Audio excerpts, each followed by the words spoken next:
Hazard, a situation that poses a level of threat to life, health, property, or the environment. Once a hazard becomes active, it can create an emergency situation. Waste, unwanted substances or objects which are required to be disposed of by the provisions of national law.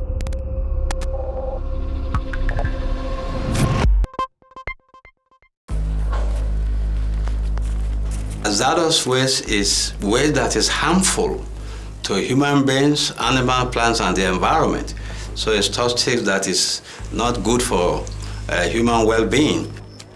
Hazardous waste is a big challenge in all the 8 countries in the sense that it's linked to development, and therefore production and consumption leads to the generation of waste, and including hazardous waste. The exposure to hazardous waste is almost invariably a human rights issue, because we have a situation whereby the poorest members of society tend to come in contact with hazardous products or substances that actually originate from the most affluent members of society.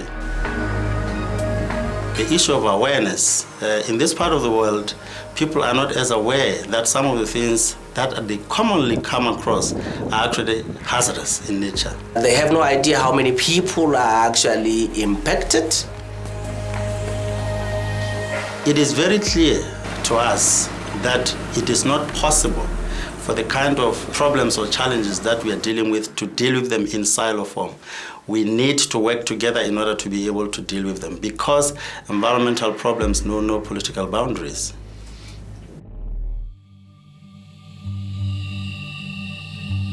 Lead-acid battery. This is the batteries that are normally used by the automotive industries or the machinery. Nowadays, we are using a lot of the batteries to power the home where there is no electricity. One of the hazardous components of it is sulfuric acid that is contained in the batteries.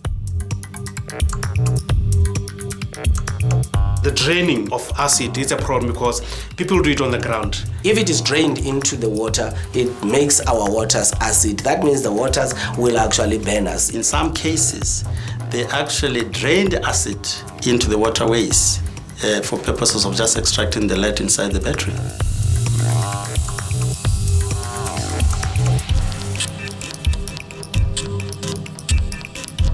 The very reason why we have to deal with it is that the lead aspect in the battery itself, it's a poisonous substance to the environment and to the human health. Lead has been known to actually affect the developmental processes of human beings. So you find serious human contamination, soil contamination, plants, and even groundwater. It's a serious problem. To me, it is dangerous, and it has to be discouraged. In Africa, the battery finds its way into many homes as a source of energy. This, among other factors, such as unemployment rates, has created an economic opportunity in an informal market for recycling lead-acid batteries.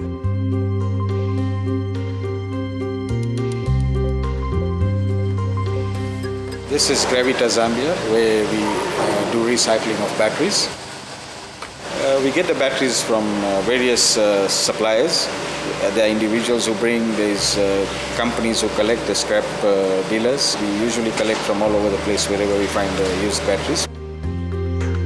The plastic casing is separated from the battery, the acid safely drained, and the lead components removed.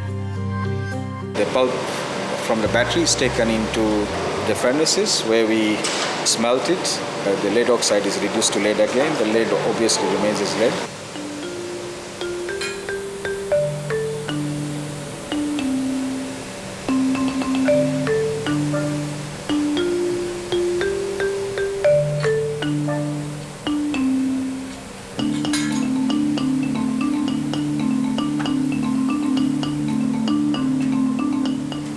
Then comes in the form of ingots.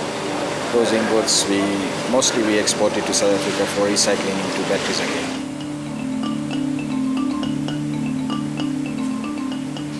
The highest economic value in a lead-acid battery is the lead itself. So that is the main driver, which is why you get these backyard mechanisms that are being employed in order to just directly access the lead and send the lead for recycling.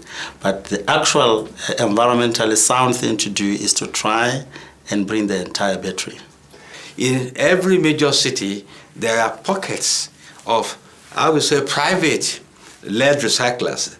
They are just breaking up the battery and trying to remove the lead and export. But there are challenges with that in the sense that the acid, which is the water component or liquid component of the battery, if that is not drained, it will increase the weight of the shipping.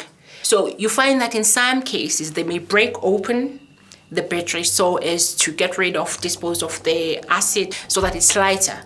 And that's a negative impact to the environment. And then most of these small-scale industries, you see them, it is women and children. That are the employees, they are the workers there. No form of protective gears. Down the road, end of life, nobody thinks. The reverse logistics, that has been a major problem. And we are overwhelmed by it, and nobody cares. So people devise their own means to make a living out of it. And some impacts may not be that obvious, may take years for them to manifest. So it's very vital that the recycling is done in an environmentally sound manner to avoid health effects that may be detrimental in the future.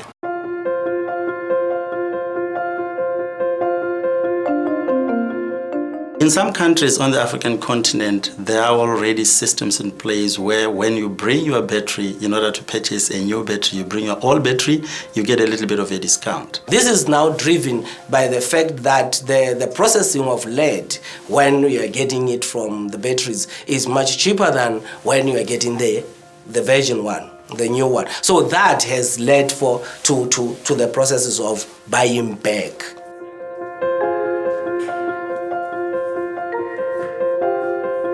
We are in one of the automotive parts center that is selling the parts of the vehicles.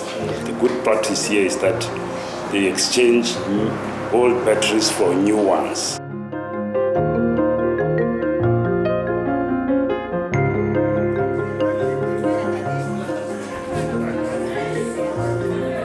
The take-back system actually gives a discount per battery that is actually given to the clients. So this has been very successful because people know that they're gonna buy the batteries at a lower price when they bring their old battery. So that actually works very well.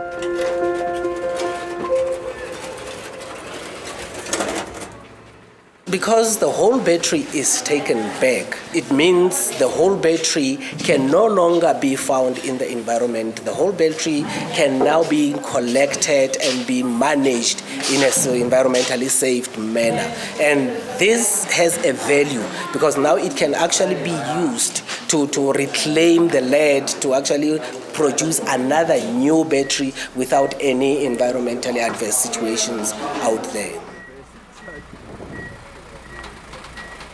Despite the fact that the take-back scheme is actually working very well, there's an increasing number of people who are using the lead-acid batteries within their households, not for automotives, and those are the people that need to be reached to know that this is dangerous, this is hazardous waste. So there's an increasing need for other people to not discard the acid before they can actually take it back. There is a company that produces batteries in Botswana. They buy the materials, they buy old batteries, and then they recycle it into new batteries.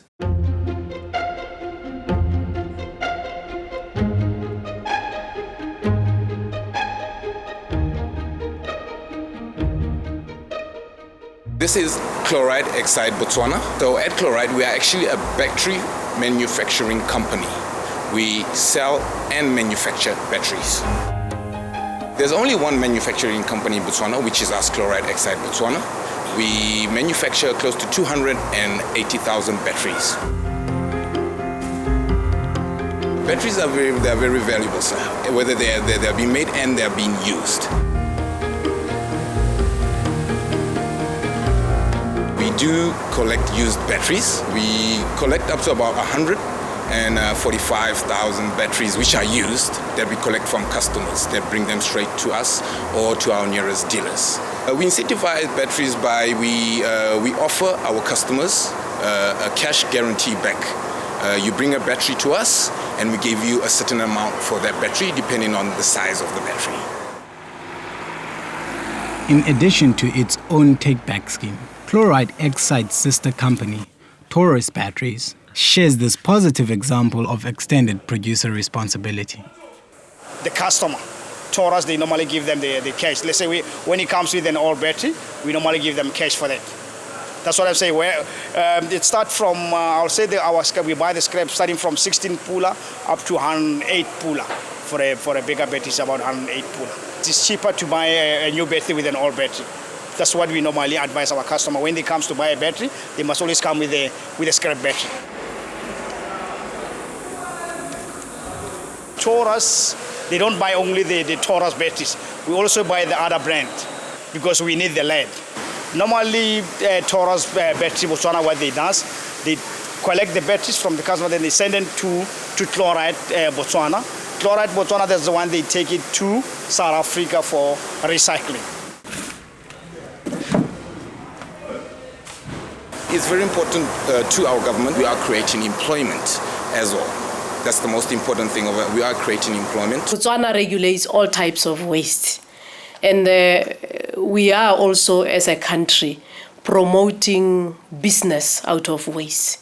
It's very, very critical in Botswana that, we change the mindset so that, Botswana can look at waste as a resource that they can derive some benefits.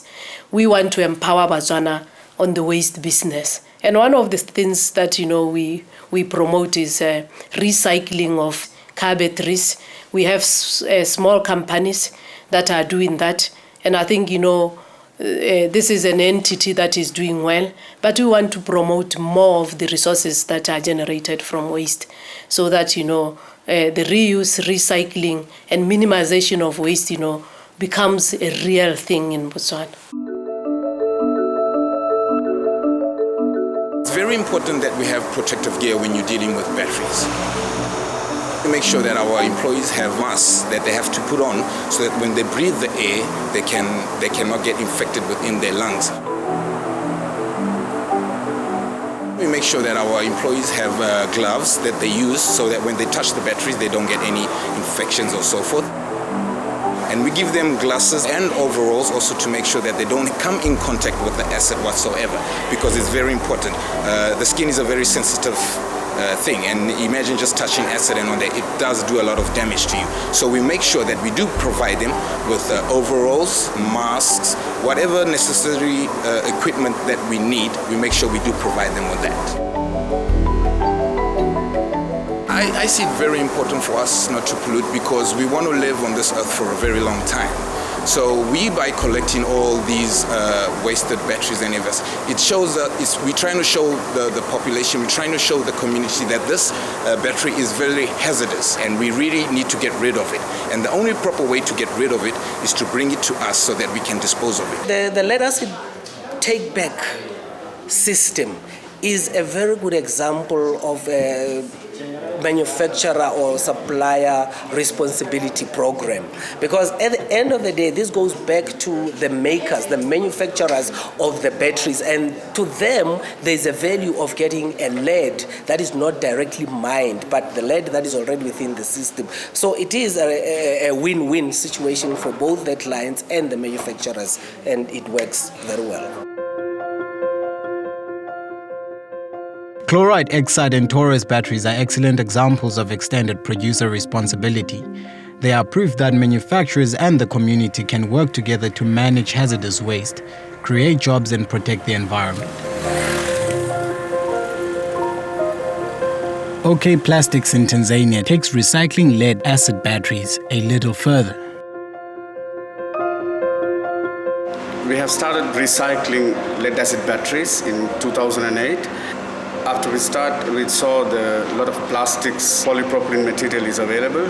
So we thought of recycling them and selling them. Then we thought, why not we make product? So that's the time we started making PP mats. We use whole battery. Plastic part will go to the mat factory where they manufacture mats. This polypropylene part of the battery is a very good quality plastic they have used there. We can sell it as polypropylene chips. But if you give a value to that product by making polypropylene mats, you will be getting more benefits, more money on that. So that is why we started using it in our factory. Something which is very innovative in this country, and they employ a lot of people there, of course. So for that side, it is an incentive for the industry. But now the problem could be on the air pollution. Extended producer responsibility, recycling and job creations are steps at ensuring the sustainability of a greener Africa. But most processes whereby a product is made is likely to cause pollution in some form or another. Therefore, companies need to adhere to government regulations to help manage and prevent their impact on the environment. We need to work closely with such firms so that they can also improve in terms of their environmental standards. So we will need to collaborate with them and ensure that their work is done in accordance with the laws that are existing in the country. If you don't have those pollution control system, you will be releasing a lot of dust which is bearing lead to the environment that will pollute the whole area. And that is why we have spent a lot of money on environment pollution control systems. Everybody can do the recycling part. It will be more beneficial to the country. We will reduce or minimize the pollution.